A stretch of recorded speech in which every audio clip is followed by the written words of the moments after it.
আসসালামু আলাইকুম রহমতুল্লাহ বরকাত।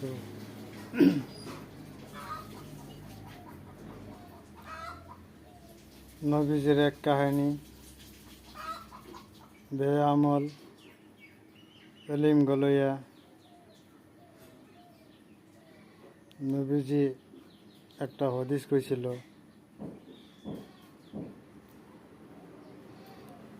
যে আশেপাশে জ্ঞানী অশিক্ষিত লোক থাকা সত্ত্বেও যারা অশিক্ষিত মানুষ, যারা কিছুই জানে না, সেগুলো মানুষের কেলিগা শিক্ষা দেয় না।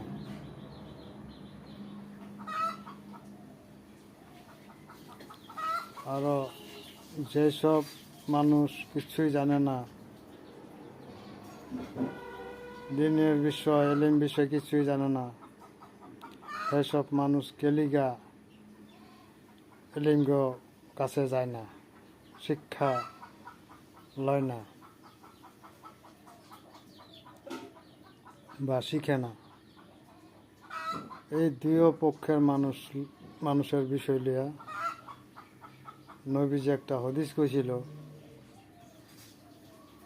যে এই উভয় দুনো দলেরে আমি দুনিয়াতে শাস্তি দিব। আমার মুসলমান ভাইয়েরা, সেই সময়টা আয়া পড়ছে। ওখানে যেরম সাজা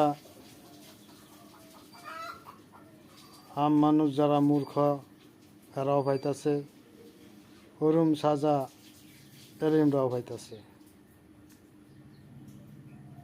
আমরা দুই পক্ষের মানুষ, আমরা একটা হইয়া যাই।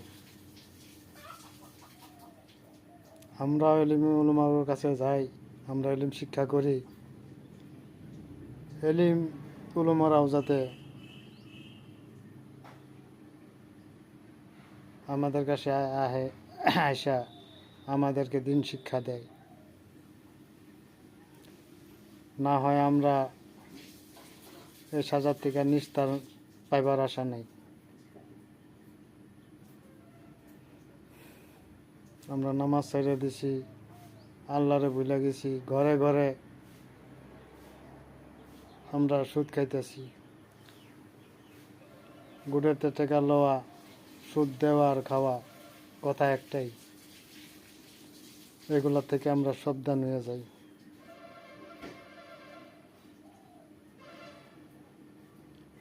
সবাই